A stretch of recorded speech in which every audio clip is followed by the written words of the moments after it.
പത്രോസ് എഴുതിയ രണ്ടാം ലേഖനം 1 അധ്യായം. അതിൻ്റെ ആദ്യത്തെ 3 വാക്യങ്ങൾ നമുക്കിന്ന് വായിക്കാം.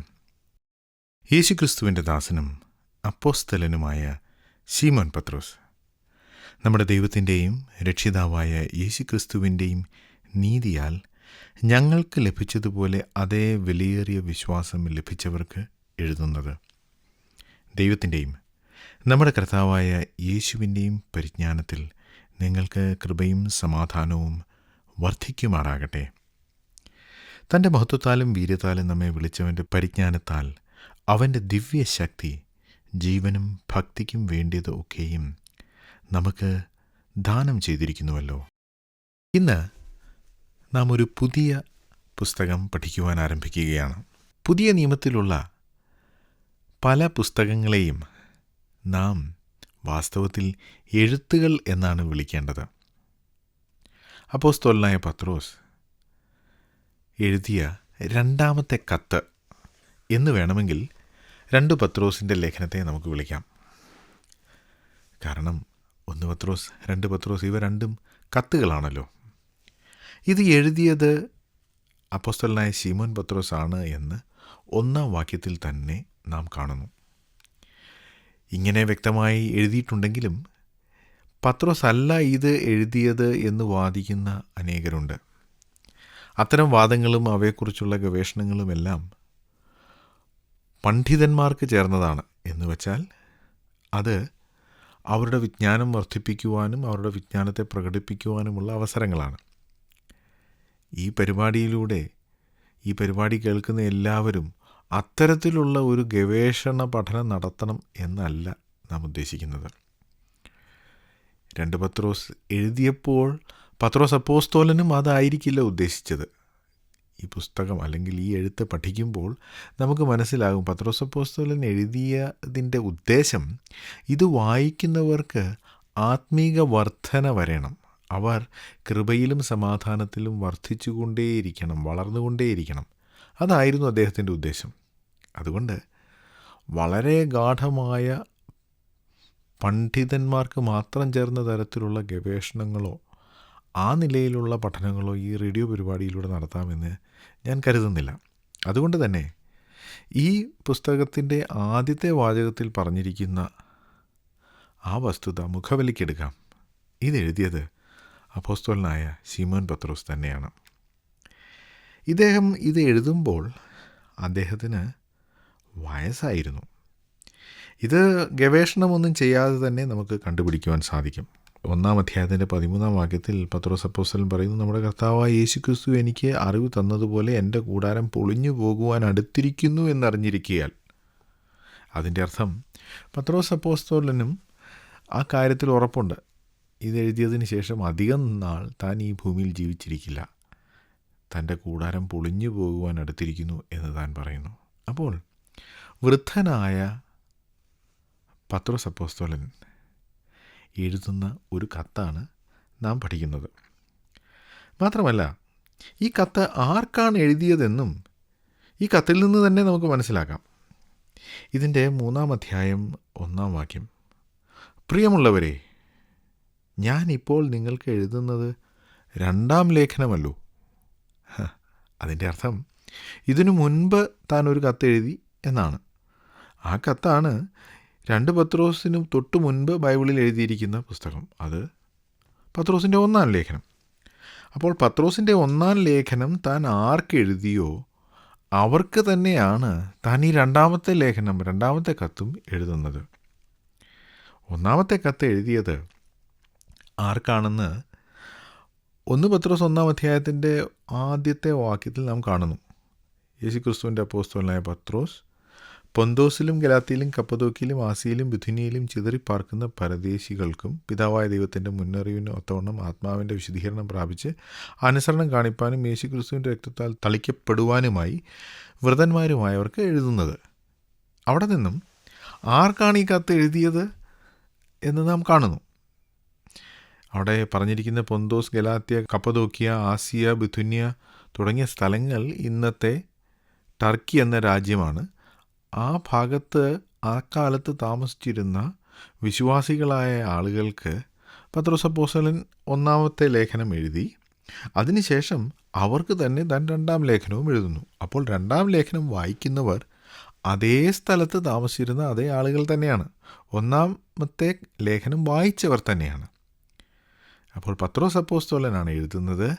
തൻ്റെ ഒന്നാമത്തെ ലേഖനം എഴുതിയവർക്ക് തന്നെയാണ് താൻ എഴുതുന്നത്. അവർ ആധുനിക ടർക്കി സ്ഥിതി ചെയ്യുന്ന സ്ഥലത്ത് താമസിച്ചിരുന്ന പാവപ്പെട്ടവരായ വിശ്വാസികൾ ആയിരുന്നു. അവർ ചിതറിപ്പാർക്കുന്നവരാണ്, പരദേശികളാണ്. എന്ന് വെച്ചാൽ അവർ ആ നാട്ടുകാരല്ല. ജോലി മുഖാന്തരമോ മറ്റെന്തെങ്കിലും ഉപദ്രവ മുഖാന്തരമോ അവിടെ വന്ന് താമസിക്കുന്നു. സാധാരണക്കാരും അടിമകളും പാവപ്പെട്ടവരുമായ വിശ്വാസികൾ. അവർക്കാണ് പത്രോസ് ഈ കത്ത് എഴുതുന്നത്. ഇനി എന്തിനാണ് താൻ ഈ കത്ത് എഴുതുന്നത്? അതും ഈ കത്തിൽ നിന്ന് തന്നെ നമുക്ക് കണ്ടെത്താം. 1-ാം അധ്യായം 11 മുതൽ 15 വരെയുള്ള വാക്യങ്ങൾ വായിച്ചാൽ പത്രോസ് എന്തിനാണ് ഇത് എഴുതുന്നത് എന്ന് നമുക്ക് കാണാം. ഈ ഭാഗം നാം പിന്നീട് വിശദമായി പഠിക്കും. എങ്കിലും ഞാനതൊന്ന് വായിക്കുന്നത് ശ്രദ്ധിക്കുക. ഇങ്ങനെ ചെയ്താൽ നിങ്ങൾ ഒരു നാളും ഇടറിപ്പോകാതെ നമ്മുടെ കർത്താവും രക്ഷിതാവുമായ യേശുക്രിസ്തുവിൻ്റെ നിത്യരാജ്യത്തിലേക്കുള്ള പ്രവേശനം ധാരാളമായി പ്രാപിക്കും. അതുകൊണ്ട് നിങ്ങൾ അറിഞ്ഞവരും ലഭിച്ച സത്യത്തിൽ ഉറച്ചു നിൽക്കുന്നവരുമെന്ന് വരികിലും ഇത് നിങ്ങളെ എപ്പോഴും ഓർമ്മിപ്പിപ്പാൻ ഞാൻ ഒരുങ്ങിയിരിക്കും. നമ്മുടെ കർത്താവായ യേശുക്രിസ്തു എനിക്ക് അറിവ് തന്നതുപോലെ എൻ്റെ കൂടാരം പൊളിഞ്ഞു പോകാൻ അടുത്തിരിക്കുന്നു എന്ന് അറിഞ്ഞിരിക്കയാൽ ഞാൻ ഈ കൂടാരത്തിൽ ഇരിക്കുന്നിടത്തോളം നിങ്ങളെ ഓർമ്മിച്ചുണർത്തുക യുക്തം എന്ന് വിചാരിക്കുന്നു. നിങ്ങളതെൻ്റെ നിര്യാണകാലത്തിൻ്റെ ശേഷം എപ്പോഴും ഓർത്ത് കേൾപ്പാൻ തക്കവണ്ണം ഞാൻ ഉത്സാഹിക്കും. ഇവിടെ പത്രോസ് അപ്പോസ്തലൻ ഈ വിശ്വാസികളെ ഓർമ്മിപ്പിക്കുകയാണ്. അല്ലെങ്കിൽ അവർ അവരുടെ വിശ്വാസത്തിൽ നിന്നും ഇടറിപ്പോകാതിരിക്കുവാൻ വേണ്ടി അവർ പഠിച്ച കാര്യങ്ങളെ താൻ വീണ്ടും ഓർമ്മിപ്പിക്കുന്നു. അത് മറക്കരുത് എന്ന് അവരോട് പറയുന്നു. കാരണം അവർ വിശ്വാസത്തിൽ നിന്ന് ഇടറിപ്പോകാനുള്ള സാധ്യതയുണ്ട്. അതുകൊണ്ട് അവരെ താൻ പഠിച്ച കാര്യങ്ങൾ വീണ്ടും വീണ്ടും ഓർമ്മിപ്പിക്കുന്നു. രണ്ടാമത് താൻ അവരെക്കുറിച്ച് പറയുന്നത്, നിങ്ങൾ എൻ്റെ മരണശേഷവും ഞാൻ ഈ പഠിപ്പിക്കുന്ന കാര്യങ്ങൾ ഓർക്കണം. പത്രോസിൻ്റെ മരണശേഷം ജീവിച്ചിരുന്ന വിശ്വാസികൾ അത് ഓർക്കണം. ആ കൂട്ടത്തിൽ നമ്മളും പെടും. കാരണം നാമും പത്രോസ് അപ്പോസ്തലൻ മരിച്ചതിന് ശേഷം ജീവിക്കുന്നവരാണ്. ഇന്ന് ഈ നൂറ്റാണ്ടിൽ ജീവിക്കുന്നവരും പത്രോസ് അപ്പോസ്തലൻ പഠിപ്പിച്ച കാര്യങ്ങൾ ഓർക്കുകയും അത് ആചരിക്കുകയും വേണം എന്ന് താൻ ഉദ്ദേശിക്കുന്നു. താൻ ഈ കത്ത് എഴുതുവാൻ ചില കാരണങ്ങളുണ്ട് എന്നും ഈ കത്തിൽ നിന്നും നമുക്ക് മനസ്സിലാകും. ഒന്നാമതായി, ഈ കത്ത് വായിക്കുന്ന ആളുകൾ, അവരുടെ ഇടയിൽ ചില ദുരുപദേഷ്ടാക്കന്മാർ ഉണ്ടായിരുന്നു എന്ന് 2-ാം അധ്യായത്തിൽ നാം കാണുന്നു. ഇസ്രായേൽ മക്കളുടെ ഇടയിൽ കള്ളപ്രവാചകന്മാരുണ്ടായിരുന്നതുപോലെ ദുരുപദേഷ്ടാക്കന്മാർ ഇവരുടെ ഇടയിൽ നുഴഞ്ഞു കയറിയിട്ടുണ്ട്. തുറന്നു കാട്ടുവാനും അവരുടെ ഉപദേശങ്ങളിൽ ഈ വിശ്വാസികൾ കുടുങ്ങിപ്പോകരുത് എന്ന് അവരെ ഉദ്ബോധിപ്പിക്കുവാനുമാണ് താൻ ഈ കത്തെഴുതിയത്. അതുപോലെ തന്നെ ചില പരിഹാസികൾ അവരുടെ ഇടയിലുണ്ടായിരുന്നു. കർത്താവായ യേശുക്രിസ്തുവിൻ്റെ 2-ാം വരവ് നടക്കാൻ പോകുന്ന ഒരു കാര്യമല്ല, അത് സംഭവിക്കില്ല എന്ന് പറഞ്ഞ് കളിയാക്കുന്നവർ. അങ്ങനെ പരിഹസിക്കുന്നവർക്കുള്ള മറുപടിയും ഈ കത്തിലുണ്ട്. മൂന്നാമത്, പൗലോസ് അപ്പോസ്തലൻ്റെ കത്തുകളിൽ ചില ഭാഗങ്ങൾ മനസ്സിലാക്കാൻ ബുദ്ധിമുട്ടുണ്ട് എന്ന് പത്രോസ് തന്നെ സമ്മതിക്കുന്നു. എന്നാൽ മനസ്സിലാക്കാൻ ബുദ്ധിമുട്ടുണ്ട്, അതുകൊണ്ട് ആ ഭാഗങ്ങളെ കൂട്ടിക്കളയുകയും അത് അവരുടെ ദുഷ്ടലക്ഷ്യത്തിനു വേണ്ടി ഉപയോഗിക്കുകയും ചെയ്യുന്ന ചില ആളുകളുണ്ട്. അവർക്കെതിരെ പത്രോസ് അപ്പോസ്തലൻ സംസാരിക്കുന്നു. മാത്രമല്ല, പൗലോസ് അപ്പോസ്തലൻ്റെ എഴുത്തുകൾ അവ തിരുവചനം തന്നെയാണെന്ന് പത്രോസ് അപ്പോസ്തലൻ സമ്മതിക്കുന്നു. ഈ കാരണങ്ങൾ കൊണ്ടൊക്കെയാണ് പത്രോസ് അപ്പോസ്തലൻ ഈ കത്ത് എഴുതിയത്. ദുഃഖത്തിലും വിഷമത്തിലും ഇരിക്കുന്ന വിശ്വാസികളെ, അവർ പഠിച്ച ആത്മീയ കാര്യങ്ങൾ ഓർമ്മിപ്പിക്കുവാൻ ജീവിതത്തിൻ്റെ അവസാനത്തിലെത്തി നിൽക്കുന്ന പത്രോസ് അപ്പോസ്തലൻ ഈ മനോഹരമായ കത്ത് എഴുതി. ഈ കത്തെഴുതിയത് ആ വിശ്വാസികൾ അവർ വിശ്വാസത്തിൽ നിന്ന് പിൻവാങ്ങിപ്പോകാതെ പഠിച്ച കാര്യങ്ങൾ ജീവിതം മുഴുവൻ ഓർത്തിരിക്കണം. മാത്രമല്ല, സഭയിൽ വിശ്വാസികളുടെ ഇടയിൽ ഉള്ള ദുരുപദേഷ്ടാക്കന്മാരെ വെളിച്ചത്ത് കാണിക്കുവാനും അവരുടെ പഠിപ്പിക്കലുകൾക്കെതിരെ വിശ്വാസികൾക്ക് മുന്നറിയിപ്പ് നൽകാനുമാണ് പത്രോസ് അപ്പോസ്തലൻ ഈ രണ്ടാമത്തെ ലേഖനം എഴുതുന്നത്. ഇനി നമുക്ക് ഈ കത്തിൻ്റെ ആദ്യത്തെ ചില വാചകങ്ങൾ ശ്രദ്ധിക്കാം. ആദ്യത്തെ വാചകത്തിൽ തന്നെ ഇതാരാണ് എഴുതിയത് എന്ന് പറയുന്നു. പത്രോസ് അപ്പോസ്തലൻ തന്നെ പരിചയപ്പെടുത്തുകയാണ്. യേശുക്രിസ്തുവിൻ്റെ ദാസനും അപ്പോസ്തലനുമായ ശീമോൻ പത്രോസ്. യേശുക്രിസ്തുവിൻ്റെ ദാസൻ എന്നതാണ് തൻ്റെ ആദ്യത്തെ യോഗ്യത. കർത്താവായ യേശുക്രിസ്തു തൻ്റെ ശിഷ്യന്മാരുമൊത്ത് യെരുശലേമിലേക്ക് പോകുമ്പോൾ ശിഷ്യന്മാരുടെ ഇടയിൽ ഒരു വാഗ്വാദമുണ്ടായിരുന്നു. ആരാണ് വലിയവൻ? ഈ വാഗ്വാദത്തെക്കുറിച്ച് കർത്താവിന് മനസ്സിലായി. താൻ ശിഷ്യന്മാരോട് പറഞ്ഞു, നിങ്ങളിൽ വലിയവനാകാൻ ഇച്ഛിക്കുന്നവൻ മറ്റുള്ളവരുടെ ദാസനാകണം. പഠിപ്പിക്കലുകൾ ശിഷ്യന്മാർ കേട്ടു. പക്ഷേ എല്ലാവരുടെയും ദാസനാകാനുള്ള മനസ്സ് ശിഷ്യന്മാർക്കാർക്കും ഉണ്ടായിരുന്നില്ല. അതുകൊണ്ടാണ് അവർ പെസഹ ഭക്ഷണത്തിനിരുന്നപ്പോൾ കാല് കഴുകുന്ന ജോലി ചെയ്യാൻ ഒരു അടിമ, ഒരു വേലക്കാരൻ അവിടെ ഇല്ലായിരുന്നു. യഹൂദന്മാരുടെ ഇടയിലുണ്ടായിരുന്ന ഒരു സമ്പ്രദായമാണത്. സദ്യക്കിരിക്കുമ്പോൾ ആ വീട്ടിലുള്ള ദാസൻ അല്ലെങ്കിൽ അടിമ വന്ന് സദ്യക്കിരിക്കുന്ന എല്ലാ അതിഥികളുടെയും കാല് കഴുകും. വിരിച്ചൊരുക്കിയ മാളിക മുറിയിൽ അങ്ങനെ ചെയ്യാൻ ഒരാളില്ലായിരുന്നു. മാളിക മുറി മാത്രമേ ഉണ്ടായിരുന്നുള്ളൂ. ഭക്ഷണവും അടിമയുടെ ജോലി ചെയ്യാൻ ആരുമില്ലായിരുന്നു. നമ്മുടെ കർത്താവായ യേശുക്രിസ്തു താൻ അതിഥിയായി പന്തിക്കിരിക്കുകയായിരുന്നു. ആ പന്തിയിലിരുന്നവരിൽ ഏറ്റവും പ്രധാനിയായിരുന്നു അവൻ. താൻ അവിടെ നിന്ന് എഴുന്നേറ്റ് ഒരു ടവലെടുത്ത് അരക്കി ചുറ്റി, അതാണ് സാധാരണ അടിമകൾ ചെയ്യുന്നത്, ഒരു പാത്രമെടുത്ത് ശിഷ്യന്മാരുടെ കാലുകൾ കഴുകാൻ തുടങ്ങി. താനിത് കഴുകാൻ തുടങ്ങിയപ്പോഴും എന്നാൽ വേണ്ട, ഞാനത് ചെയ്യാം, ഗുരു ഇത് ചെയ്യണ്ട എന്ന് ഒരു ശിഷ്യനും പറഞ്ഞില്ല. അതിന് ആകെയുള്ള ഒരു അപവാദമെന്ന് പറഞ്ഞാൽ, എനിക്ക് മറ്റുള്ളവരുടെ കാല് കഴുകാനൊന്നും പറ്റുകയില്ല, പക്ഷേ നീ എൻ്റെ കാല് കഴുകണ്ട എന്ന് പത്രോസ് യേശുവിനോട് പറഞ്ഞു. നീ എൻ്റെ കാല് കഴുകണ്ട, എൻ്റെ കാല് വൃത്തികേടായിരുന്നാലും കുഴപ്പമില്ല, പക്ഷേ മറ്റുള്ളവരുടെ കാല് കഴുകാനൊന്നും അത്രയ്ക്കൊന്നും താഴാൻ എന്നെക്കൊണ്ട് പറ്റില്ല എന്നാണ് പത്രോസും പറയാതെ പറഞ്ഞത്. അതായിരുന്നു ശിഷ്യന്മാരുടെ മനോഭാവം. ദാസനാകാൻ ആർക്കും മനസ്സില്ലായിരുന്നു. എന്നാൽ കർത്താവിൻ്റെ മരണവും ഉയർത്തെഴുന്നേൽപ്പും കഴിഞ്ഞതിന് ശേഷം പരിശുദ്ധാത്മാവ് അവരുടെ ഉള്ളിൽ വന്നപ്പോൾ അവരുടെ ഉള്ളിൽ വലിയ രൂപാന്തരമുണ്ടായി. അതിൻ്റെ ഫലമായിട്ടാണ് ഇന്ന് പത്രോസ് അപ്പോസ്തലൻ തന്നെക്കുറിച്ച് തന്നെ ശിഷ്യന്മാരിൽ, അപ്പോസ്തലന്മാരിൽ ഏറ്റവും പ്രധാനിയെന്നല്ല, മറിച്ച് യേശുക്രിസ്തുവിൻ്റെ ഒരു ദാസനായ ശിമോൻ പത്രോസ്. കൂടാതെ താൻ പറയുന്നു താൻ അപ്പോസ്തലനുമാണ്. യേശുക്രിസ്തുവിൻ്റെ ദാസനാണെന്ന് മാത്രമല്ല, യേശുക്രിസ്തു തന്നെ അയച്ചിരിക്കുകയാണ്. അയക്കപ്പെട്ടവനെന്നാണല്ലോ അപ്പോസ്തലൻ എന്ന വാക്കിൻ്റെ അർത്ഥം. താൻ കണ്ട കാര്യങ്ങൾ, കേട്ട കാര്യങ്ങൾ, പഠിച്ച കാര്യങ്ങൾ അത് മറ്റുള്ളവരോട് പറയാൻ യേശുക്രിസ്തു തന്നെ അയച്ചിരിക്കുന്നു. യേശുക്രിസ്തു തൻ്റെ ദൂതുമായി അയച്ചവരാണ് ശിഷ്യന്മാർ, അവരാണ് അപ്പോസ്തലന്മാർ. പത്രോസ് പറയുന്നു, ഞാൻ യേശുക്രിസ്തുവിൻ്റെ ദാസനാണ്, അപ്പോസ്തലനുമാണ്. നമ്മുടെ ദൈവത്തിൻ്റെയും രക്ഷിതാവായ യേശുക്രിസ്തുവിൻ്റെയും നീതിയാൽ ഞങ്ങൾക്ക് ലഭിച്ചതുപോലെ അതേ വിലയേറിയ വിശ്വാസം ലഭിച്ചവർക്ക് എഴുതുന്നു. നാം ആദ്യം കേട്ടു, ഇത് എഴുതുന്നത് പത്രോസിൻ്റെ 1-ാം ലേഖനം വായിച്ച അതേ ആളുകൾക്കാണ്. എന്നാൽ അവരെ ഈ കത്തിൽ പത്രോസ് അപ്പോസ്തലൻ അഭിസംബോധന ചെയ്യുന്നത് ശ്രദ്ധിക്കുക. യേശുക്രിസ്തുവിൻ്റെയും ദൈവത്തിൻ്റെയും നീതിയാൽ ഞങ്ങൾക്ക് ലഭിച്ചതുപോലെ അതേ വിലയേറിയ വിശ്വാസം ലഭിച്ചവർക്ക്.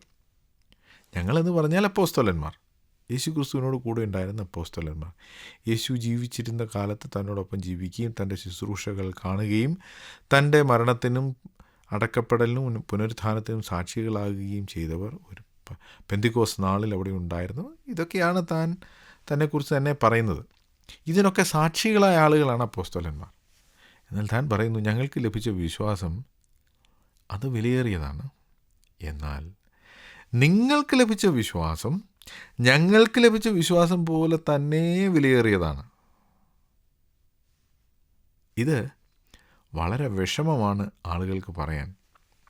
ഇന്ന് ആളുകൾ പറയുന്നത്, ഞങ്ങൾക്കുണ്ടായ അനുഭവങ്ങൾ, ഞങ്ങൾ കണ്ട കാര്യങ്ങൾ, ഞങ്ങൾക്കുണ്ടായ ആത്മീക അനുഗ്രഹം അത്രയൊന്നും ഇനിയുള്ളവർക്ക് കിട്ടുകയില്ല, ഇപ്പോൾ അത്രയൊന്നും ആത്മീയത ഇല്ല എന്നാണ് പൊതുവെ ആളുകൾ പറയുന്നത്. എന്നാൽ പത്രോസ് അപ്പോസ്തലൻ നേരെ തിരിച്ചാണ് പറയുന്നത്, ഞങ്ങൾക്ക് ലഭിച്ച അതേ വിശ്വാസം, അതേ വിലയുള്ള വിശ്വാസം, അതാണ് നിങ്ങൾക്ക് ലഭിച്ചിരിക്കുന്നത്. 1 പത്രോസ് നാം വായിച്ചാൽ നമുക്കൊരു കാര്യം മനസ്സിലാകും. ഈ കത്ത് വായിക്കുന്ന അനേകരും, ഒരുപക്ഷെ ആരും തന്നെ യേശുക്രിസ്തുവിനെ കണ്ടിട്ടില്ല. അവർ പ്രസംഗം കേട്ട് വിശ്വസിച്ചതേ ഉള്ളൂ. നിങ്ങൾ യേശുക്രിസ്തുവിനെ കാണാഞ്ഞതുകൊണ്ട് നിങ്ങൾക്ക് ഒരുപാട് നഷ്ടമുണ്ടായി, നിങ്ങളുടെ വിശ്വാസത്തിന് വിലയില്ല എന്നല്ല പത്രോസ് അപ്പോസ്തലൻ പറയുന്നത്.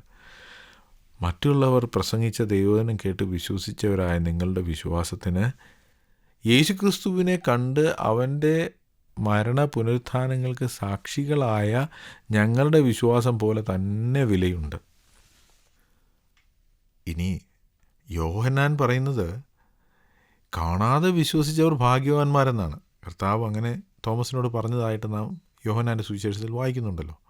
അപ്പോൾ ഇപ്പോൾ വിശ്വസിക്കുന്നവർ, കാണാതെ, യേശുവിനെ കാണാതെ, തൻ്റെ അത്ഭുതങ്ങളൊന്നും കാണാതെ യേശുവിൽ വിശ്വസിച്ചവരുടെ വിശ്വാസം കണ്ടു വിശ്വസിച്ചവരുടെ വിശ്വാസത്തിലും ശ്രേഷ്ഠമാണ് എന്നാണ് പുതിയ നിയമം നമ്മെ പഠിപ്പിക്കുന്നത്. പത്രോസ് അപ്പോസ്തലൻ പറയുന്നു, നിങ്ങളുടെ വിശ്വാസം അത് വിലയേറിയതാണ്, അതിന് ഒരു വിലക്കുറവുമില്ല. അങ്ങനെ വിലയേറിയ വിശ്വാസം ലഭിച്ചവരായ നിങ്ങൾക്കാണ് ഞാൻ ഇത് എഴുതുന്നത്. 2-ാം വാക്യത്തിൽ താൻ പറയുന്നു, ദൈവത്തിൻ്റെയും നമ്മുടെ കർത്താവായ യേശുവിൻ്റെയും പരിജ്ഞാനത്തിൽ നിങ്ങൾക്ക് കൃപയും സമാധാനവും വർദ്ധിക്കുമാറാകട്ടെ. ദൈവത്തിൻ്റെയും നമ്മുടെ കർത്താവായ യേശു ക്രിസ്തുവിൻ്റെയും പരിജ്ഞാനത്തിൽ നിങ്ങൾക്ക് കൃപയും സമാധാനവും വർദ്ധിക്കുമാറാകട്ടെ. എന്താണ് പരിജ്ഞാനം?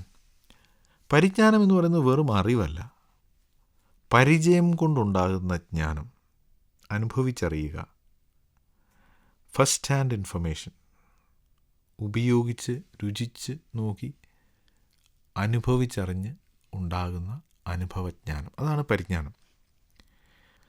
ദൈവത്തിൻ്റെയും നമ്മുടെ കർത്താവായ യേശു ക്രിസ്തുവിൻ്റെയും അത്തരത്തിലുള്ള പരിജ്ഞാനം ഉണ്ടാക്കുക വഴി നിങ്ങൾക്ക് കൃപയും സമാധാനവും വർദ്ധിക്കുമാറാകട്ടെ. ഇവർക്ക് കൃപയും സമാധാനവും ലഭിച്ചവരാണ്, അത് പോരാ.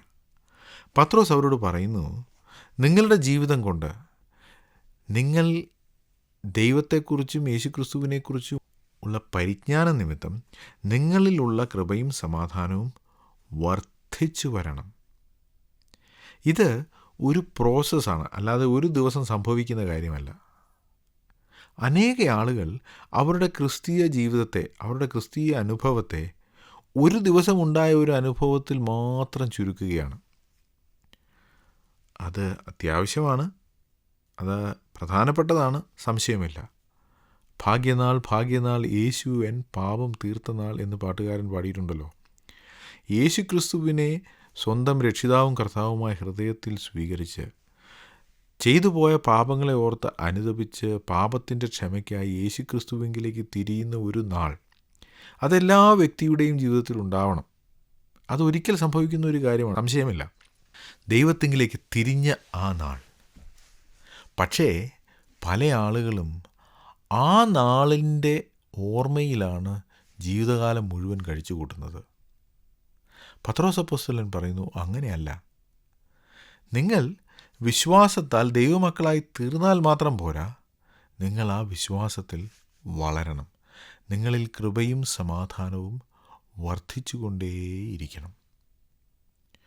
ഒരു ദമ്പതികളോട് നിങ്ങൾ ചോദിക്കുകയാണ്, നിങ്ങളുടെ ജീവിതത്തിലെ പ്രധാനപ്പെട്ട ദിവസം ഏതാണ്? അവർ പറയും, ഞങ്ങളുടെ വിവാഹ ദിവസം.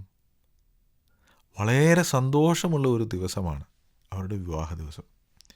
എന്നാൽ വിവാഹം കഴിച്ചതിന് ശേഷം അനേക നാളുകൾ അവർ ഈ ഭൂമിയിൽ ജീവിക്കുന്നു. അവരുടെ ദീർഘനാളത്തെ ജീവിതത്തിൽ അവർക്ക് രണ്ടു പേർക്കും വ്യത്യാസങ്ങളുണ്ടായിട്ടുണ്ട്. അവർ പരസ്പരമുള്ള സ്നേഹത്തിലും ബഹുമാനത്തിലും കരുതലിലും വളർന്നു. കല്യാണ ദിവസമാണ് സന്തോഷമുള്ള ദിവസം. പക്ഷേ അവർ എന്നും അതുപോലെ ആയിരിക്കില്ല, മറിച്ച് അവരുടെ ദാമ്പത്യ ജീവിതത്തിൽ പരസ്പരമുള്ള അവരുടെ സ്നേഹത്തിലും ബഹുമാനത്തിലും കരുതലിലും അവർ വളരുന്നു. അതാണ് ഒരു വിജയകരമായ ദാമ്പത്യ ജീവിതത്തിൻ്റെ ലക്ഷണം. അതുപോലെ തന്നെ ആത്മീയ ജീവിതം തുടങ്ങുന്ന ഒരു ദിവസമുണ്ട്. അത് പ്രധാനപ്പെട്ടതാണ്, അത് സന്തോഷമുള്ള ദിവസമാണ്, ഭാഗ്യനാളാണ്. പക്ഷേ ആ ദിവസം എങ്ങനെയായിരുന്നു അതുപോലെ തന്നെ ജീവിതകാലം മുഴുവൻ കഴിച്ചു കൂട്ടാൻ ദൈവം നിങ്ങളെക്കുറിച്ച് ആഗ്രഹിക്കുന്നില്ല. നിങ്ങൾ വളരണം. പത്രോസ് അപ്പോസ്തലൻ 2-ാം ലേഖനം എഴുതിയതിൻ്റെ ഉദ്ദേശം അതാണ്. ഈ കത്ത് വായിക്കുന്ന ആളുകൾ അവരുടെ ആത്മീക ജീവിതത്തിൽ വർദ്ധിച്ചു വരണം, വളർന്നു വരണം. പ്രിയ സുഹൃത്തേ, താങ്കളുടെ ജീവിതത്തിൽ വളർച്ചയുണ്ടോ? അതോ രക്ഷിക്കപ്പെട്ട അന്ന് എങ്ങനെയായിരുന്നു അതുപോലെ തന്നെ ഇന്നും തുടരുകയാണോ? ചില സഭകളിൽ സാക്ഷ്യം പറയാൻ പറയുമ്പോൾ ഭൂരിപക്ഷം ആളുകളും സാക്ഷ്യം പറയുന്നത് എന്താണ്? ഒരു ദിവസം, ചില വർഷങ്ങൾക്ക് മുമ്പ് ഒരു ദിവസം ഞാൻ സുവിശേഷം കേട്ടു, വിശ്വസിച്ചു, ദൈവമകനായി. ആ സാക്ഷ്യം വർഷങ്ങളായി തുടർന്നുകൊണ്ടേയിരിക്കുന്നു. കാരണം അതിനുശേഷം അവരുടെ ജീവിതത്തിൽ വലിയ കാര്യമായ വർധനയൊന്നും ഉണ്ടായില്ല. നമുക്ക് സാക്ഷ്യം പറയാനൊരു അവസരം കിട്ടുമ്പോൾ കഴിഞ്ഞൊരു വർഷം, കഴിഞ്ഞൊരു മാസം, കഴിഞ്ഞൊരാഴ്ച ദൈവം നമ്മുടെ ജീവിതത്തിൽ എന്ത് ചെയ്തു, ദൈവം നമ്മെ എന്ത് പഠിപ്പിച്ചു, നമ്മുടെ ജീവിതത്തിൽ എന്ത് മാറ്റമുണ്ടായി, അത് പറയാൻ നമുക്ക് കഴിയണം. പ്രിയ സുഹൃത്തേ, താങ്കളുടെ ജീവിതത്തിൽ ഈ കഴിഞ്ഞ ആഴ്ച എന്ത് വർധനയാണ് ഉണ്ടായത്? കൃപയും സമാധാനവും വർദ്ധിച്ചോ? ഇല്ലെങ്കിൽ നമ്മുടെ ക്രിസ്തീയ ജീവിതത്തിന് എന്തോ കുഴപ്പമുണ്ട്. നമ്മുടെ ജീവിതം ക്രമാനുഗതമായി വളരണം, വർദ്ധിക്കണം എന്ന് പത്രോസ് അപ്പോസ്തലൻ ആഗ്രഹിക്കുന്നു. അതുകൊണ്ടാണ് താൻ ഈ കത്തെഴുതിയത്. അങ്ങനെ വളരുവാൻ ദൈവം നമ്മെ ഇടയാക്കട്ടെ. ഞങ്ങളുടെ ദൈവമേ, സ്വർഗീയ പിതാവേ, ഞങ്ങളെ അവിടുന്ന് രക്ഷിച്ചു, ഞങ്ങൾക്ക് കൃപയും സമാധാനവും അവിടുന്ന് നൽകി. എന്നാൽ ഞങ്ങളുടെ ജീവിതത്തിൽ കൃപയും സമാധാനവും വർദ്ധിച്ചു വരുവാൻ ഇടയാക്കണമേ. അതിനുള്ള പരിജ്ഞാനവും വേഗവും ഞങ്ങൾക്ക് തരണമേ. യേശു കർത്താവിൻ്റെ നാമത്തിൽ അപേക്ഷിക്കുന്നു. ആമേൻ. ഞങ്ങളെ വിളിക്കുവാൻ ആഗ്രഹിക്കുന്നുവെങ്കിൽ 0988022257 എന്ന നമ്പർ ഉപയോഗിക്കുക.